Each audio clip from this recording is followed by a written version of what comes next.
बेटी एक बार चल के लड़के को देख तो लो। मेरा दावा है कि लड़का तुम्हें बहुत पसंद आएगा। बाला बहुत अच्छा लड़का है। हाँ हाँ बेटी, हम लोग तुम्हारे दुश्मन तो नहीं है। किसी अच्छे लड़के से ही तुम्हारी शादी करवाएंगे ना। आखिर तू हमारी इकलौती बेटी है। अच्छा ठीक है माँ, अब ज़्यादा भावुकतापूर्ण शब्दों का इस्तेमाल ना करो। मैं चलने के लिए तैयार हूँ। चलो फिर, बिना देर के हम सब चलते हैं। सभी बाला के घर पहुंचते हैं। अरे क्या बात है बहन जी, अभी तक आपका बेटा नहीं आया? जी बस आता ही होगा। तभी वहाँ बाला आता है। लो जी, आ गया मेरा बेटा। ये लोग तुझे देखने आए हैं और ये इनकी बेटी नम्रता है। बाला के सर पर बिल्कुल बाल नहीं होते। ये देख नम्रता और उसके परिवार वालों की आंखें फटी की फटी रह जाती है। ये तो टकला है। हे भगवान, माँ पिताजी, आप दोनों एक टकले से मेरी शादी करवाने वाले थे। अरे ये तो पूरा उजड़ा चमन है। देखो बेटी, इस तरह किसी का मजाक उड़ाना गलत है। किसी के बारे में इस तरह की बातें नहीं करते। बालों का क्या है, वो तो आते जाते रहते हैं। लड़का टकला है तो क्या हुआ, इंजीनियर है, अच्छा खासा कमाता है। आप चुप रहिए जी। इसकी तरफदारी इसलिए कर रहे हैं क्योंकि आपके भी सर पर बाल नहीं है। मैंने तो आपसे शादी कर ली, मगर मैं अपनी बेटी की शादी एक टकले से बिल्कुल नहीं करवाऊंगी। अरे ये क्या, कब से आप लोगों ने टकला टकला लगा रखा है? और माफ करना, तुम भी कोई हूर की परी नहीं हो। तुम लोग मेरे घर में आकर मेरी ही बेइज्जती कर रहे हो। निकल जाओ यहाँ से। हाँ हाँ तो जा रहे हैं ना, हमें भी यहाँ रुकने का कोई शौक नहीं है। नम्रता और उसके परिवार वाले उठकर वहां से जाने लगते हैं। तभी नम्रता का छोटा भाई जाते जाते कहता है, टकला, मेरा बाप टकला।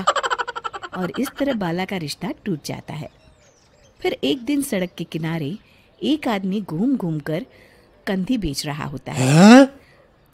कंधी ले लो, कंधी, एक से बढ़िया एक कंघी ले लो, नए जमाने की कंघी ले लो। अरे भाई ये ले लो। घूमते घूमते वो बाला के पास पहुंच जाता है। अरे भाई साहब, कंधी लोगे क्या? ये लो। तभी उसकी नज़र बाला के सर के ऊपर पड़ती है। अरे माफ़ करना भाई साहब, आप इसे लेकर क्या करोगे? आपके सर पर तो बाल ही नहीं है, आपका तो स्टेडियम पूरा खाली है। चलता हूँ, कंधी ले लो, कंधी ले लो।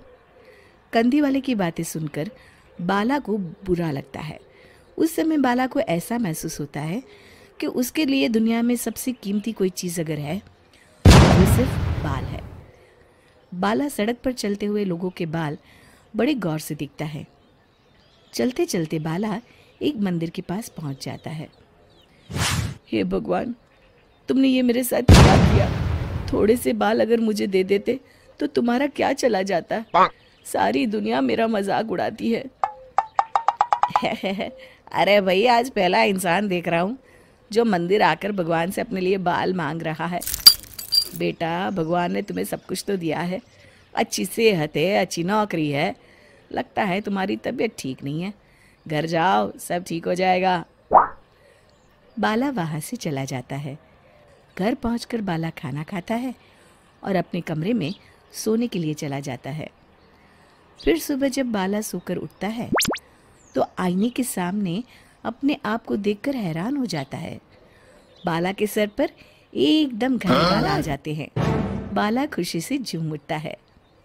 अरे ये तो चमत्कार हो गया, मेरे सर पर बाल आ गए। लेकिन ये हुआ कैसे?